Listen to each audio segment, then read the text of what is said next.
Hoy les voy a contar algo que siempre nos ocurre con nuestra hija Alana.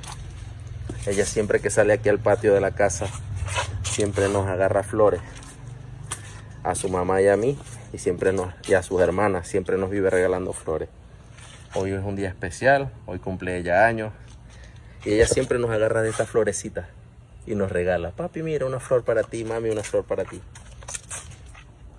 Hoy toca el día de que lo que dice la palabra, lo que uno siembra, uno recoge.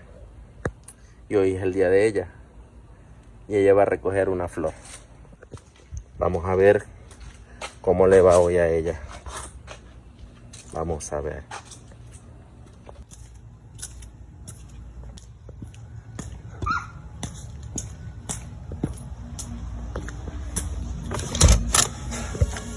Cumpleaños feliz, te deseamos a ti.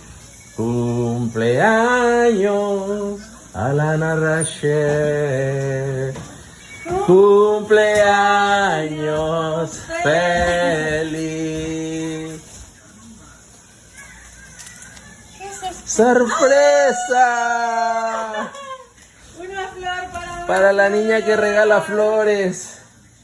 Para mi princesa hermosa. Te marco a tu corazón hoy con esa flor.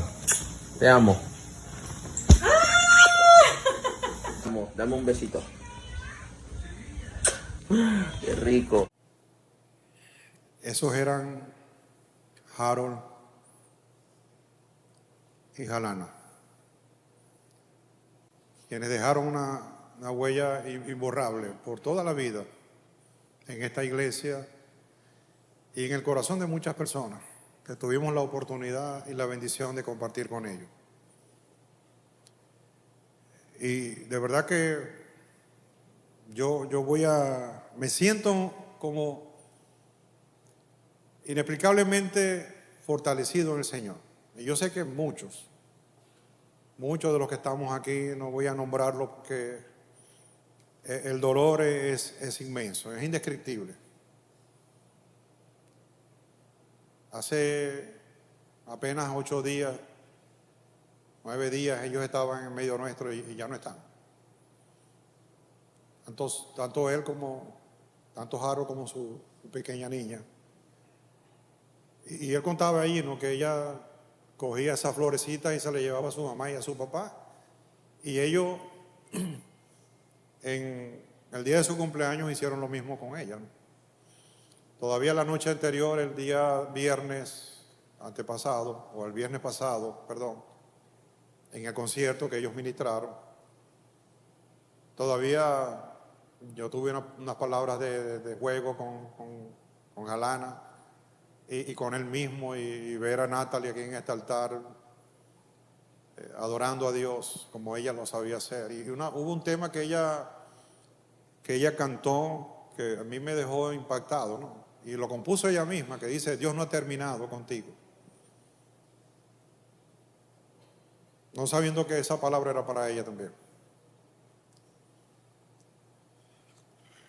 En una oportunidad, un gran hombre de Dios llamado Gille Ávila, que todos conocimos, un hombre que dedicó el resto de su vida hasta su ancianidad a servirle a Dios, un hombre que llenó multitudes, predicó a grandes concentraciones de personas, miles de ellas, un hombre que trascendió las fronteras de su país, que era Puerto Rico. Pero un día él predicó un mensaje que a mí me impactó, porque dijo: este es el mensaje que yo nunca hubiera querido predicar. Y esas mismas palabras yo las siento en este momento. Este es el mensaje que yo nunca hubiera querido predicar. Hubiera querido predicar cualquier mensaje menos este. Y es que, ¿por qué decía Gille Ávila que ese era el único mensaje que él nunca hubiera querido predicar? Porque tenía que narrar el momento por el que él estaba pasando y narrar el testimonio del asesinato de su propia hija. Y su propia hija fue asesinada por su propio yerno, o sea, el esposo de la hija.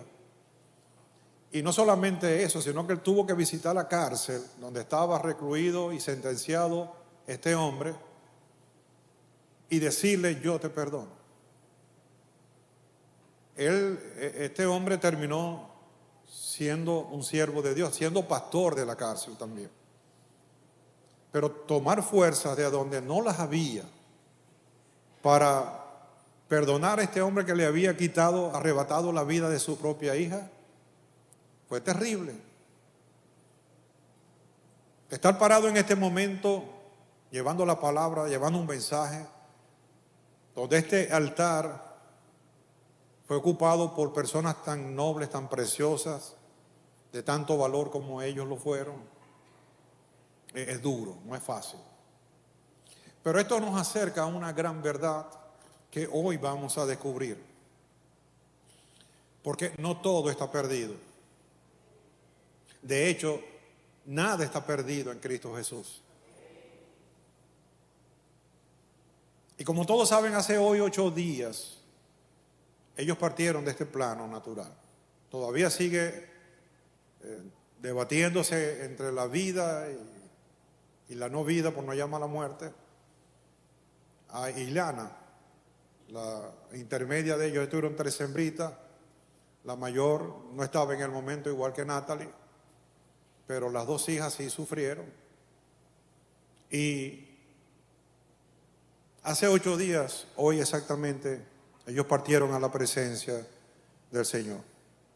Y es en estos momentos donde todo pareciera que se derrumbara.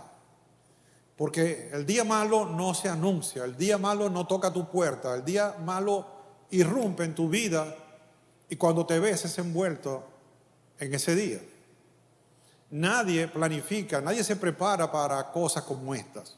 Es imposible. Ningún hombre, ninguna mujer, por mucho que sea de Dios, se prepara para esto. El mismo Señor Jesucristo en el huerto de Getsemaní dijo: mi alma está triste hasta la muerte. Allí dice la palabra que sudó grandes gotas como de sangre, porque la angustia que él tenía por saber lo que iba a vivir era tremenda, era terrible. Nadie se prepara para momentos como este. Pero Dios hace provisión para que seamos fortalecidos aún en medio de la tormenta.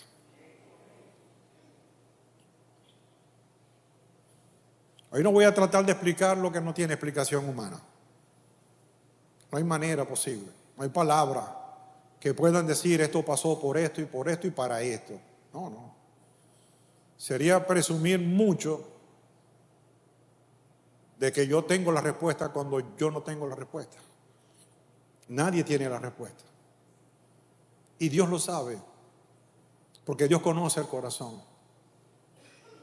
Es indescriptible. Yo, que soy padre de 6 hijos y abuelo de 13 nietos, yo no puedo pensar en un dolor tan grande como el que Natalie está viviendo en este momento. Y allí es donde comienza el verdadero milagro. Ya ellos están en la presencia de Dios. Ya no hay otro lugar donde ellos fueron. Por supuesto que están en la presencia de Dios y Dios me lo ha mostrado. Pero la fortaleza que esta mujer está irradiando no es humana.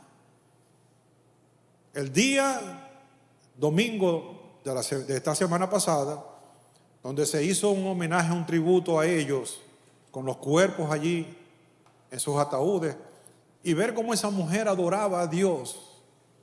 Le digo: Dios, ¿de dónde saca fortaleza ella para hacer lo que hace? No hay explicación humana para eso. Ella incluso se apersonó esta semana, me cuentan, al negocio de su esposo, a ver cómo estaban todas las cosas. En su iglesia sigue haciendo lo mismo. A veces le llegan personas muy bien intencionadas a darle una palabra cuando esto no se trata de palabras, sino de compañía. Y las personas resulta que salen fortalecidas por ella. Porque así es Dios. Ese es el Dios al que servimos. Y aquí quiero comenzar realmente el mensaje de hoy. siempre ha habido una mala interpretación o una mala percepción de la iglesia acerca de quién realmente es Dios. En el principio, como dice la palabra, Dios hablaba por medio de sus hijos a través de los profetas. En el principio se sentía, se pensaba que Dios era un Dios lejano, el Dios creador del cielo, del universo, de todo lo que conocemos, de todo lo que podemos ver. Y el hombre sentía de alguna manera que no estaba cerca de Dios, que Dios estaba muy inalcanzable para él. La humanidad se sentía en cierto modo huérfano, salvo algunos escogidos como David, como Abraham, como Moisés, como Samuel, como los profetas. Pero no era el Dios para todo el mundo como lo es ahora. Pero la iglesia, llegó el momento, amada iglesia, que la iglesia realmente conozca al verdadero Dios. Al Dios que ríe con los que ríen, al Dios que llora incluso con los que lloran.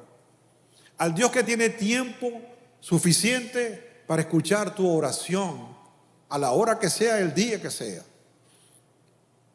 El Dios que no necesita una agenda para atenderte. El Dios que es toda atención para ti, que es tu compañero. Porque seguimos pensando que Dios es inalcanzable. Quiero citar algunos ejemplos.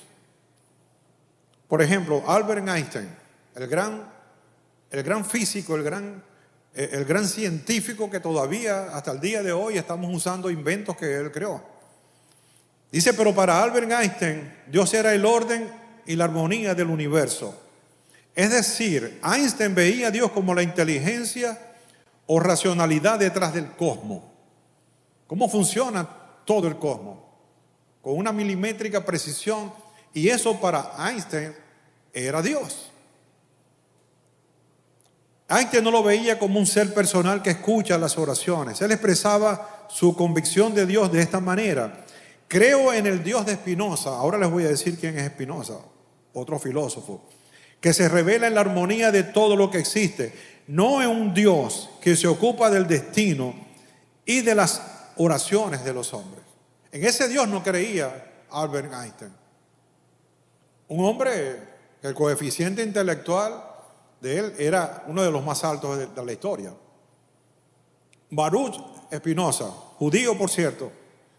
Spinoza tenía una visión muy radical para su época. Para él Dios y la naturaleza eran lo mismo. La palabra de Dios habla de que a través de la naturaleza podemos conocer a Dios para que no tengamos excusa, decía el apóstol Pablo en la carta a los romanos. Pero para él la naturaleza era Dios. No como una persona como tal.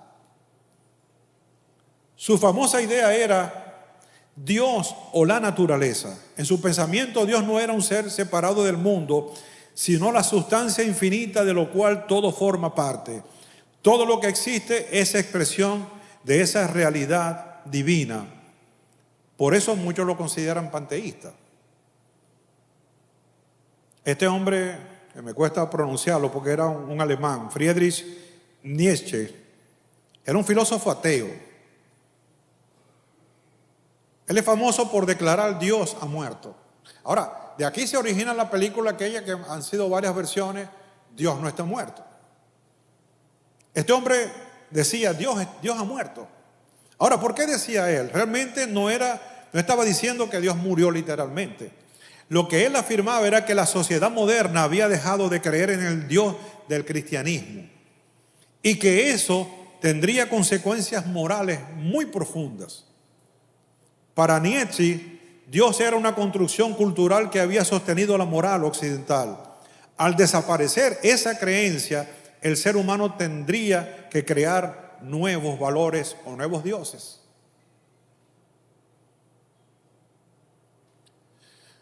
Esto explica por qué el pueblo hebreo en el desierto fabricaron un becerro de oro. Alguien en una oportunidad dijo, si Dios es una vaca, Dios puede ser una vaca. pero si fuera una vaca tendría cuernos. Bueno, para el pueblo hebreo, 400 años en Egipto, la figura, la percepción que ellos tenían de Dios era eso, un becerro. Y lo hicieron de un metal precioso, de mucho valor, pensando que con eso estaban adorando a Dios. Realmente estaban expresando a ese Dios que ellos creían que era el Dios. En la India se pueden saber o conocer que hay cientos de miles de dioses, uno para cada cosa. Pero no creen, no son monoteístas, no creen en un solo Dios. Y la humanidad está así porque realmente no conocen al Dios de Israel, al Dios de esta iglesia, al Dios de tu vida, al Dios de mi vida. No lo conocen. Entonces llegamos a idealizar a Dios por no conocerlo y hacemos de Él un ídolo porque pensamos, nada malo me puede pasar.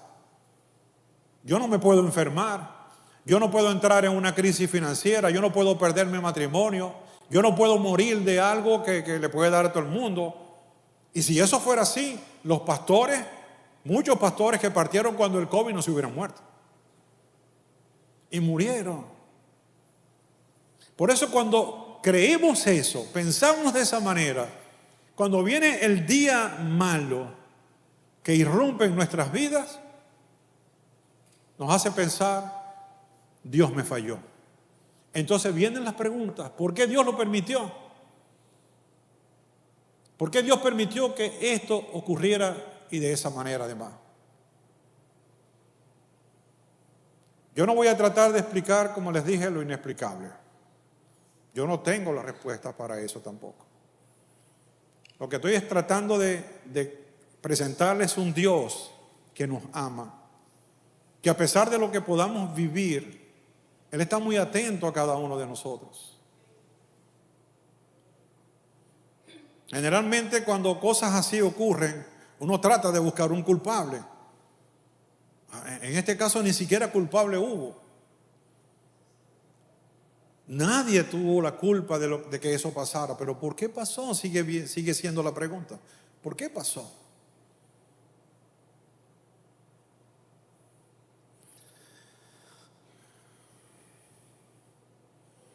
La iglesia, yo me atrevería a decir que un muy altísimo porcentaje sigue viviendo una vida de fe limitada. ¿Y por qué digo que es una vida de fe limitada? Porque hemos limitado a Dios a este plano natural que nosotros conocemos. No sabiendo lo que dice la palabra de Dios. Dice que la vida es como la niebla, como la nieblina que aparece por un día y luego no, se desvanece. El Salmo 103 dice también que nuestra vida es efímera. Y no tiene que decirlo la palabra, nosotros lo sabemos. Nadie se va a quedar en este plano natural para siempre. Aun cuando la ciencia está tratando de aumentar las expectativas de vida, ya se habla de que el ser humano dentro de 10 años podrá vivir hasta 150 años. Imagínense ustedes. Eso no va a ser posible. Podremos vivir 1000 años. Pero si en nuestra vida no está Jesús como Señor y Salvador, es una vida vacía por mucho que dure.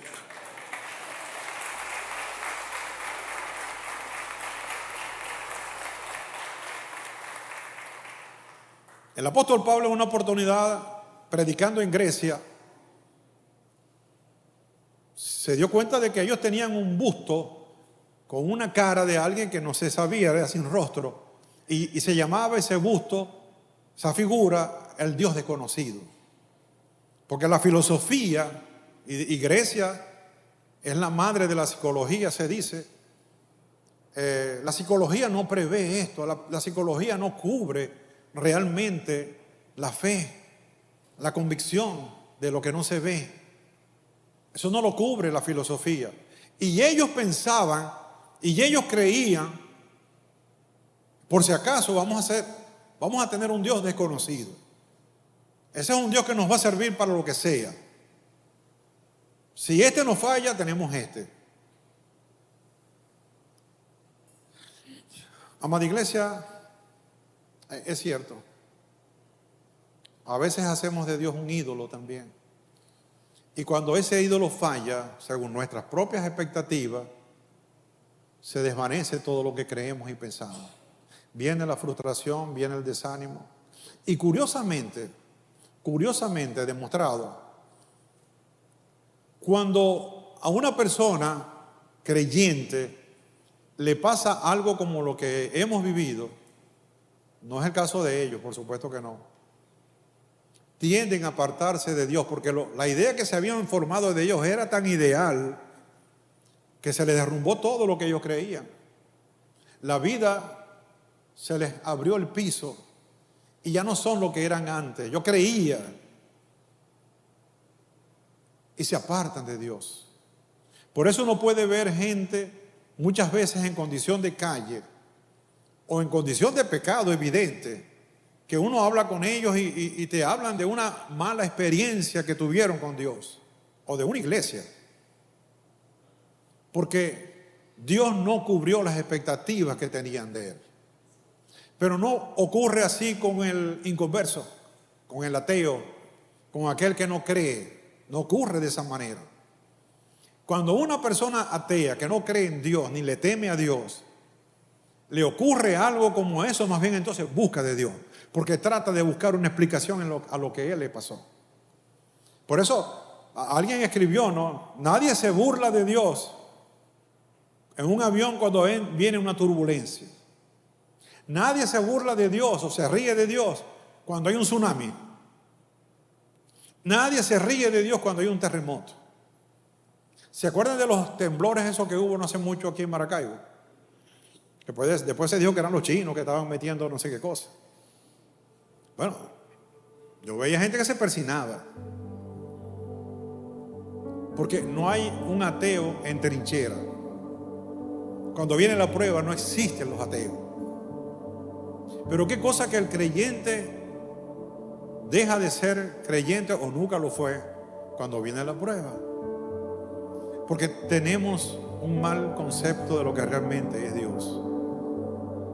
Dios es otra cosa mucho más elevada del nivel que nosotros le hemos dado como iglesia. Natalie lo descubrió, pero lo ha descubierto a través del dolor, a través del impacto que eso ha causado en su vida. Ahora, ¿cómo podemos conocer a Dios? Realmente, usted dirá, bueno, pastor, si eso es así, ¿cómo puedo entonces yo conocer a Dios? Mira lo que dice la palabra en Juan capítulo 6, verso 50. Te voy a leer el texto completo hasta el 56. Y escúchame bien porque, es más, yo te voy a sugerir que muchos de estos textos los anotes, porque te van a servir. Porque si no has vivido el día malo, lo vas a vivir. Porque un día te va a sorprender. Porque no es opcional cuando el Señor dice, cuando pases por el fuego, da por sentado que vas a pasar por el fuego. El Salmo 23 dice, aunque ande en valles de sombra y de muerte, vas a andar en valles de sombra y de muerte. Y qué raro, dirá usted, bueno, yo vine para esta iglesia para que me levantaran el ánimo.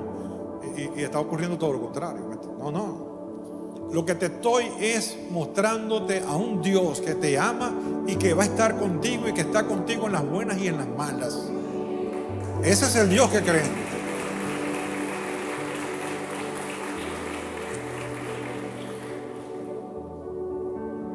Juan capítulo 6, verso 50 dice, este es el pan que desciende del cielo para que el que de él coma no muera. En Cristo no hay muerte, la palabra muerte no existe ya. El verso 51 dice el Señor, yo soy el pan vivo que descendió del cielo. Si alguno comiere de este pan, vivirá para siempre, y el pan que yo daré es mi carne, la cual yo daré por la vida del mundo. Entonces los judíos contendían entre sí diciendo, ¿cómo puede éste darnos a comer su carne?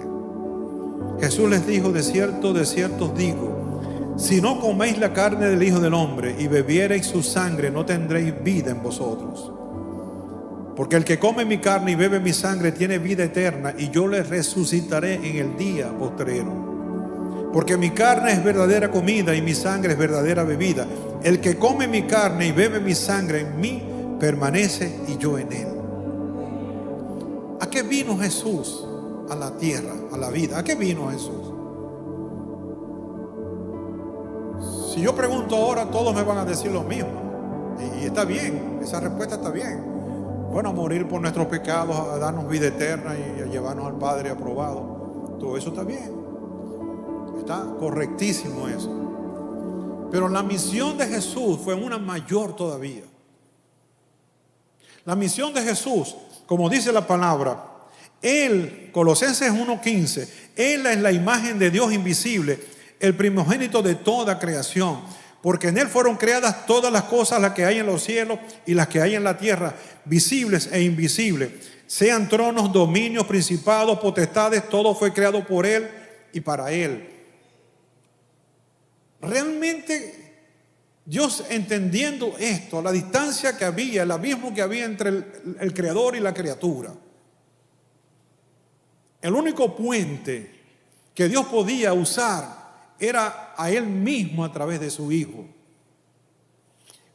Cuando vemos a Jesús, cuando las Escrituras nos muestran a Jesús, realmente nos están mostrando a ese Dios que creíamos no conocer, que creíamos no tener cercanía con Él. Ese Dios nos lo muestra Jesús. En una oportunidad Felipe le dijo al Señor: muéstranos al Padre y nos bastará. Y el Señor le respondió: Felipe, tanto tiempo que he estado entre ustedes y aún no me conocen. El Señor hace la misma pregunta en este momento. Iglesia, tanto tiempo que he estado entre ustedes y aún no me conocen. Aún no saben quién soy yo, aún no saben de lo que yo soy capaz por ustedes. Porque en cierto modo Dios sigue siendo un Dios desconocido para muchos. Pero que a través del dolor, a través de las tragedias como la que vivimos, es cuando Dios se muestra en toda su magnificencia.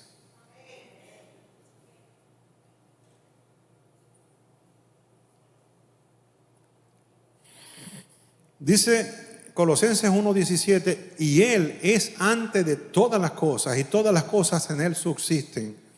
Y Él es la cabeza del cuerpo, que es la iglesia. El que Él es el principio, el primogénito de entre los muertos, para que en todo en Él tenga la preeminencia.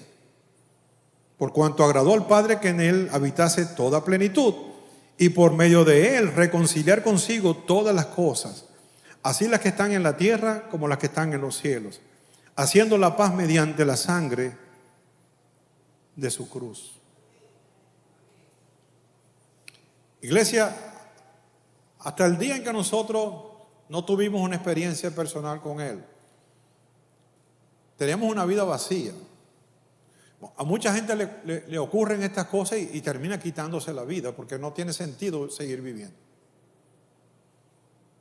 Por eso Pablo dice que nosotros no actuamos como los que no tienen esperanza.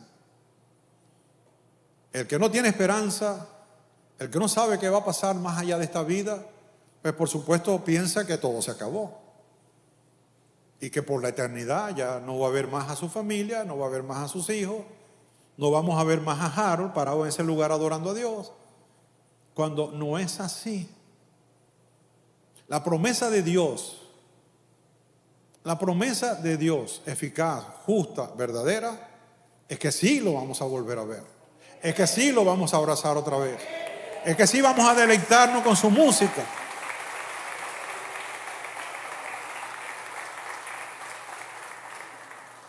El problema es que buscamos al Dios de la promesa, más no al Dios de la esperanza. Hebreos 11:1 dice: después la fe, la certeza de lo que se espera y la convicción de lo que no se ve.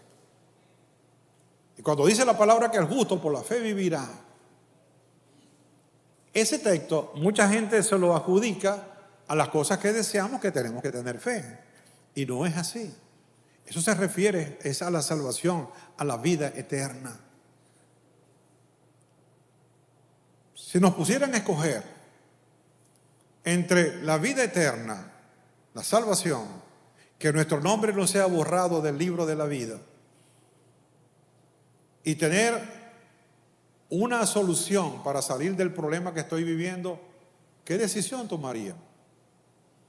¿Qué elegiríamos? Por ejemplo, si tu solución sería $1 millón y tuvieras que elegir entre la vida eterna, la salvación y el $1 millón, ¿qué elegirías? Bueno, quizás todos digamos, ¿no? La salvación y la vida eterna. Pero realmente es así. Ante esa confrontación se consiguió Daniel y sus amigos, Sadrach, Mesach y Abednego.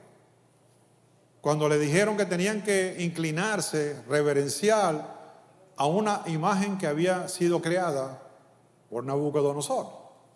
Porque quien no se inclinara delante de esa imagen iba a morir. Y cuando les obligaron a que se inclinaran ante ella, ellos dijeron lo mismo. No, al Dios al que servimos nos va a librar de esto y no nos vamos a inclinar ante ella. Pero si no nos libra, igual no nos vamos a inclinar delante de esa imagen.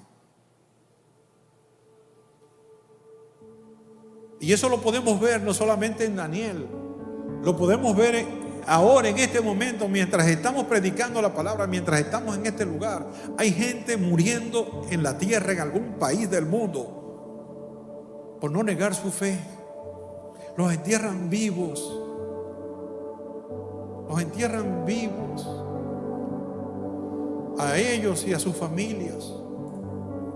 Pero prefieren morir a esta vida sabiendo que van a resucitar en la vida eterna y que van a venir otra vez a repoblar este planeta, porque estamos viviendo en un mundo caído, amada iglesia, por si no lo sabías.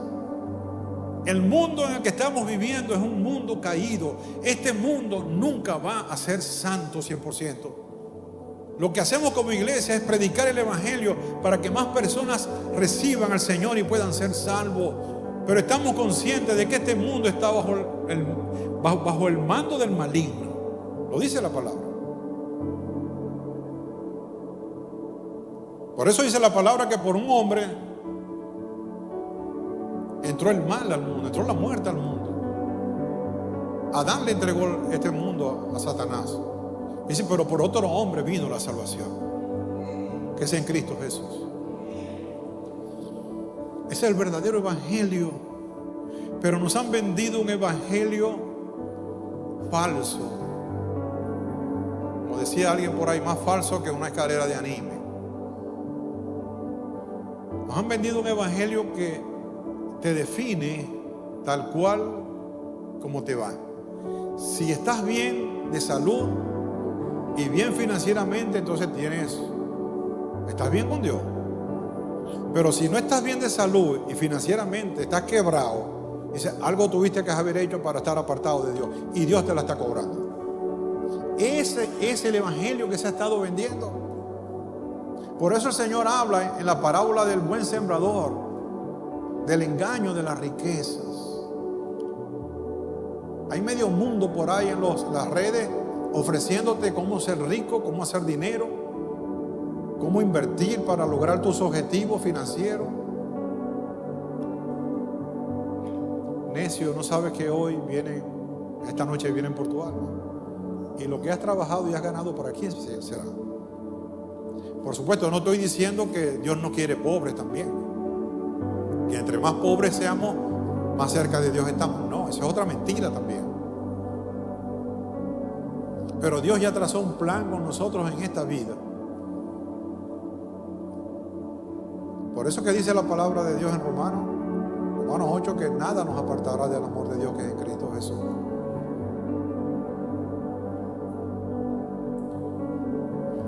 Primera de Juan capítulo 5 verso 19 dice, sabemos que somos de Dios y el mundo entero está bajo el maligno. Pero sabemos que el Hijo de Dios ha venido y nos ha dado entendimiento para conocer al que es verdadero. Y estamos en el verdadero, en su Hijo Jesucristo. Este es el verdadero Dios y la vida eterna. hijitos, guardaos de los ídolos, dice Juan. Iglesia, mi labor, mi norte, mi propósito como pastor es guiarte hacia Él, no hacia mí, no hacia nadie, humanamente en especial. Yo estoy aquí para decirte que Jesús es el camino, es la verdad y es la vida, y nadie va a ir al Padre sino por Él.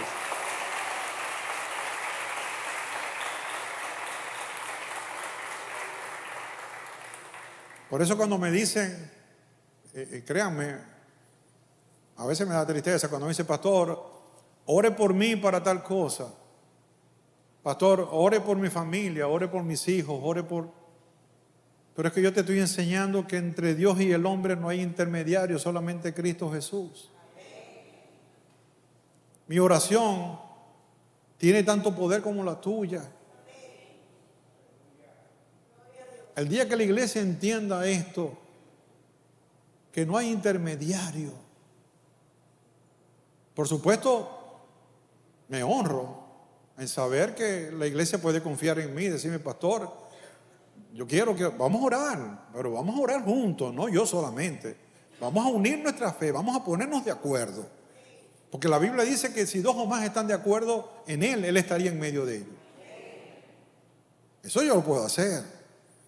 Pero yo no puedo tener fe por ti, yo no puedo darte la unción que pueda haber en mí, yo no te la puedo transmitir.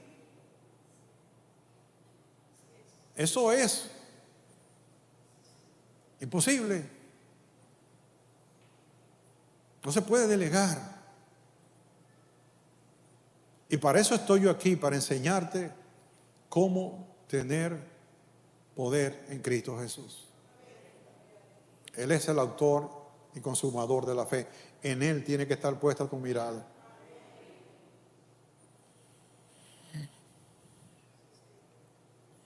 Ahora, ¿dónde está mi esperanza, amados? ¿Dónde está mi esperanza? Ya sabemos cuál es la situación porque la estamos viviendo. La situación de dolor, la estamos viviendo. Ya sabemos que a veces idealizamos a Dios de una manera que Él no es así. Él no es así. Él es, dice la palabra, que Él es fuego purificador, pero también es fuego consumidor. Pero Dios no es un Dios que malcría a sus hijos. Dios es un Dios que disciplina a sus hijos porque los ama, porque los adoptó como propios y los quiere bien. Ahora, ¿cuál es nuestra esperanza? ¿Por qué permanecemos de pie? ¿Por qué hacemos lo que hacemos? ¿Por qué somos lo que somos? ¿Por qué predicamos lo que predicamos? Mira lo que dice Apocalipsis, capítulo 21, verso 3. Ese es otro texto que deben anotar, porque esa es la gran promesa de Dios. Dice el apóstol Juan, y oí una gran voz del cielo que decía, he aquí el tabernáculo de Dios con los hombres, y Él morará con ellos, y ellos serán su pueblo, y Dios mismo estará con ellos como su Dios. ¿Con quién creen ustedes que está Alana y está Harold? No, díganlo con convicción. ¿Con quién están? Están con Él. No están en otro lado, no están en otro lugar. ¿Y por qué están con Él? Porque se lo ganaron. Están con Él por la gracia de Dios. Y dice el verso 4, enjugará Dios toda lágrima de los ojos de ellos, y ya no habrá muerte, ni habrá más llanto, ni clamor, ni dolor, porque las primeras cosas pasaron. Una de las cosas que a mí, les confieso, me atormentaban, el mismo día que ya yo estaba terminando mi primera conferencia, yo veía mucho alboroto aquí, y se sube Jesús, mi hijo, y me da la noticia de lo que había pasado. Yo tuve que hacer acopio de todas mis fuerzas para no desplomarme aquí. Y una de las cosas que yo le decía al Señor, pero si tu palabra dice en Isaías 43, que aunque pasemos por el fuego, que cuando pasemos por el fuego, ya lo da por sentado que vamos a pasar por el fuego. Pero dice, la llama no arderá en ti. Y cómo ellos murieron de esa manera, por fuego justamente. Y el Señor habló a mi corazón. Yo se lo compartí a Jesús, ellos se lo compartieron a Natalie, y ella dijo, es que eso es lo mismo que me mostró a mí. No, ya cuando la llama empezó a arder en sus cuerpos, ya ellos no estaban allí.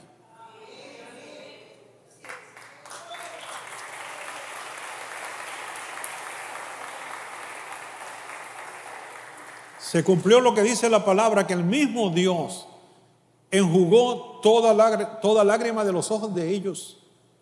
Y ya no habrá muerte, ni habrá llanto, ni habrá clamor, ni dolor, porque las primeras cosas pasaron. El dolor, el llanto, la enfermedad, el cáncer, todo lo malo de este mundo caído va a pasar. Va a pasar. Tú lo vas a ver. Mientras tanto, soportemos este tiempo. Pero no lo soportemos solos, porque no estamos solos. Si a Dios le place llevarte porque ya cumpliste el propósito, bueno, te llevará. Pero no vas a permanecer ahí en un hueco. No, ese no es tu destino es el cielo. Y tu destino final es la tierra ya saneada, ya, porque es lo que dice la palabra.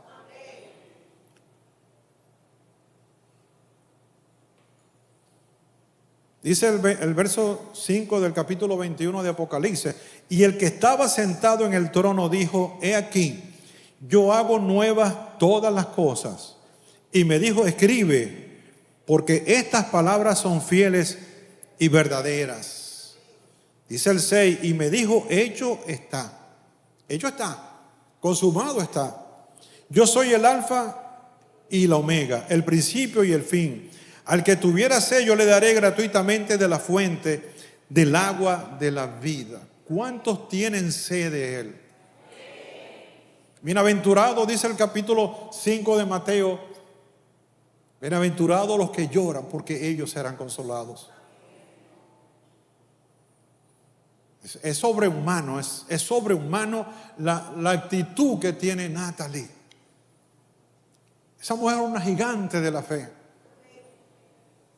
Yo jamás en mi vida había visto tanto acopio de fuerza concentrada en un ser humano.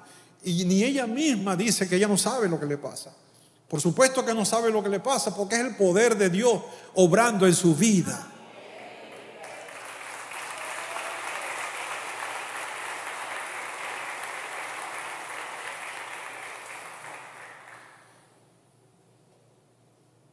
Ahí está nuestra esperanza.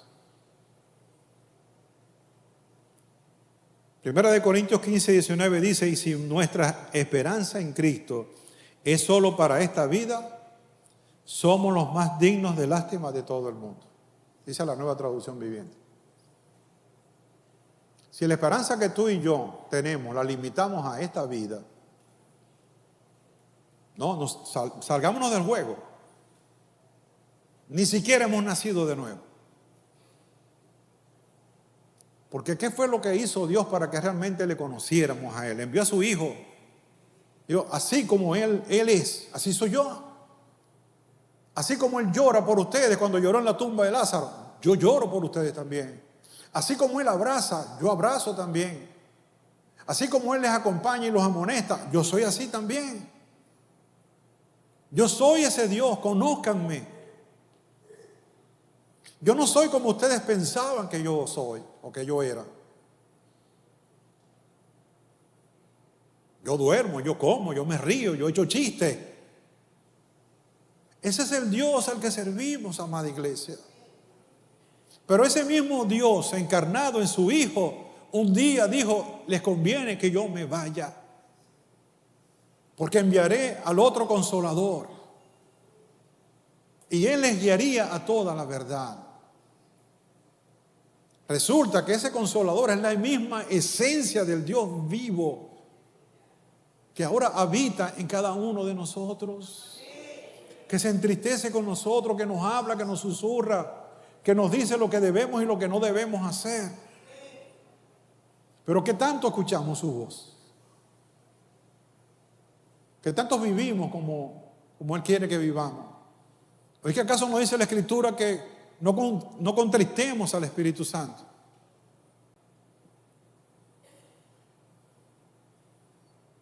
Por eso nos dice la palabra que lloremos con los que lloran, pero riamos con los que ríen.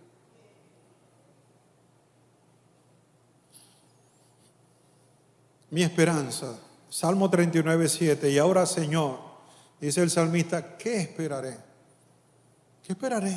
Ya el pastor, ya el predicador habló acerca de quién eres tú realmente. Yo te quiero conocer.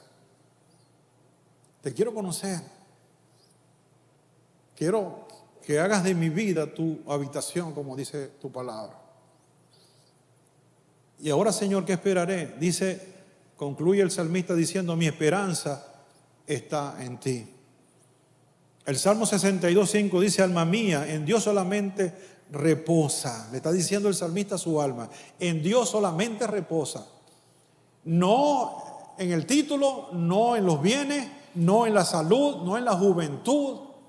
Solamente en Dios reposa. Porque Él es mi esperanza. El Salmo 62:6 dice, Él solamente es mi roca y mi salvación. Él es mi refugio, no resbalaré. El verso 7 dice, en Dios estará mi salvación y mi gloria. En Dios está mi roca fuerte y mi refugio. El dolor lo que hace es empujarnos más a Él, al que verdaderamente ama a Dios, al que no se queja por las cosas que suceden, que le repito, es humano, totalmente aceptable. Las hermanas de Lázaro le dijeron al Señor, Señor, si tú hubieras estado aquí, mi hermano no hubiera muerto. Un reclamo y el Señor no las reprendió por eso, no les dio falta de respeto, no. Estaban siendo irreverentes con Él. Estaban abriendo su corazón. Yo abrí mi corazón a Dios y surgieron muchos porqués. Porque mi fe fue confrontada. Pero fue confrontada no para dañarla ni para que desapareciera, sino para fortalecerla. Porque ahora amo y creo en Cristo más que hace 8 días atrás. Porque ahora entiendo que yo dependo de Él. Que yo no compro un segundo de mi vida. Que yo no le puedo decir a mi corazón que lata tantas veces al día. Que yo no puedo bombear la sangre. Que yo no puedo ver por mis propios ojos. Ahora entiendo que todo fue hecho por Él y para Él, incluyéndome a mí también.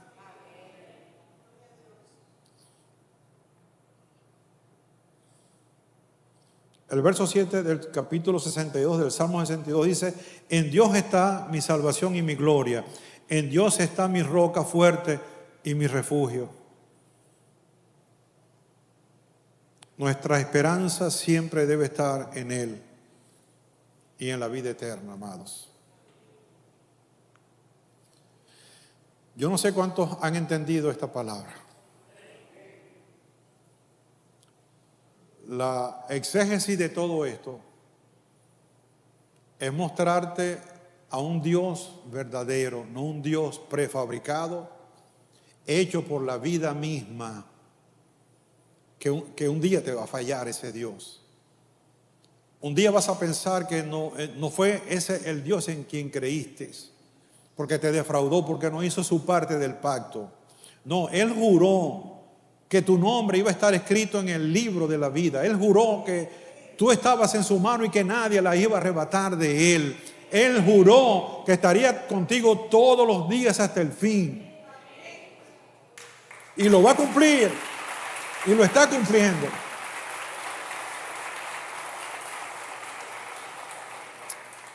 Vamos a estar sobre nuestros pies. Voy a pedir a los músicos que estén pasando.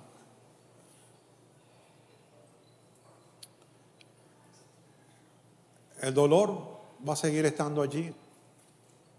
No sé por cuánto tiempo. Pero ya la incertidumbre no. Se fue. Se fue. La incertidumbre ya no está más en mi vida, porque ahora entiendo que soy hechura de Él, que Él me hizo con un propósito, que Él hizo a Harold con un propósito, que Él hizo a Jalana con un propósito, que Natalie tiene un propósito, que tú y yo tenemos un propósito. Y como dice el cántico que ella misma compuso, Dios no ha terminado contigo.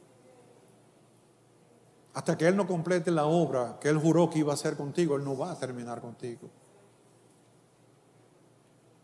Y si tú, porque esa sea el plan de Dios, soberano de Dios,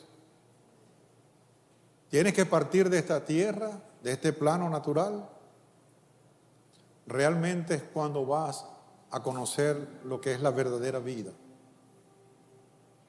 Porque tú no eres el cuerpo, tú no eres la carne, tú no eres lo que te ves en un espejo. Tú eres lo que Dios dice que tú eres. Real sacerdocio, nación santa, pueblo escogido por Dios, la niña de sus ojos. Eso eres tú para Dios. Escuché algo hermoso que quiero compartírtelo, que dice: el enemigo conoce tu nombre, pero te llama por tus errores. Dios conoce tus errores, pero te llama por tu nombre.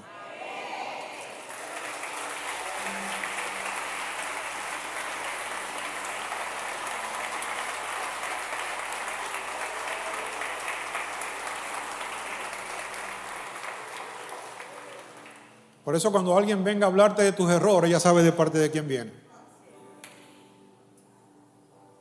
Ese es el Dios, amados. Ese es el Dios de oasis de paz. Líbreme, Dios, de predicar otro Dios que no sea ese. De predicar un evangelio falso que no trae restauración, no trae edificación al cuerpo de Cristo, que es la iglesia, por la cual Él murió y se entregó, dice la palabra. Inclina tu rostro.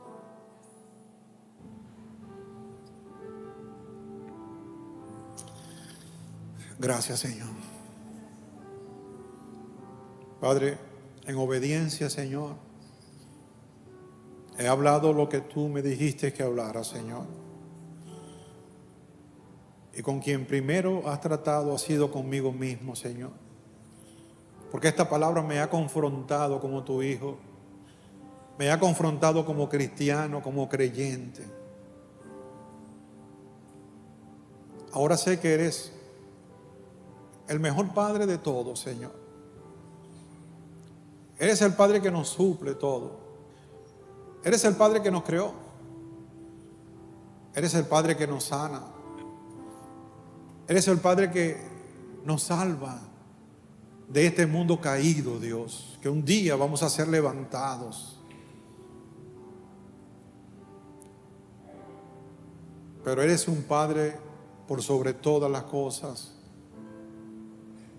que nos restaura, que nos vuelves al redil, Señor. Que si una de tus ovejas se va, deja 100 solas para buscar la que se había perdido, Señor. Deja las 99 para buscar aquella que no estaba. Porque me amas en lo personal. Tu amor no es colectivo. Tu amor no es para todo el mundo. Aun cuando tu palabra dice que de tal manera amaste al mundo. Pero cuando te recibimos como Dios y Salvador de nuestras vidas, Señor, tu amor es el más sublime, es el más puro, es el más personalizado que pudiera haber. Por eso, Dios, gracias, Señor. Gracias por tu inefable palabra que hoy ha ministrado nuestras vidas, nuestros corazones, que ha traído alivio al dolor de haber perdido en lo natural a personas tan amadas, tan preciosas como Harold y su princesa, Señor. Gracias, Señor, porque no ha decaído tu brazo para orar, para obrar en nosotros, Señor. Muchas gracias, Dios. En el nombre de Jesús. Amén.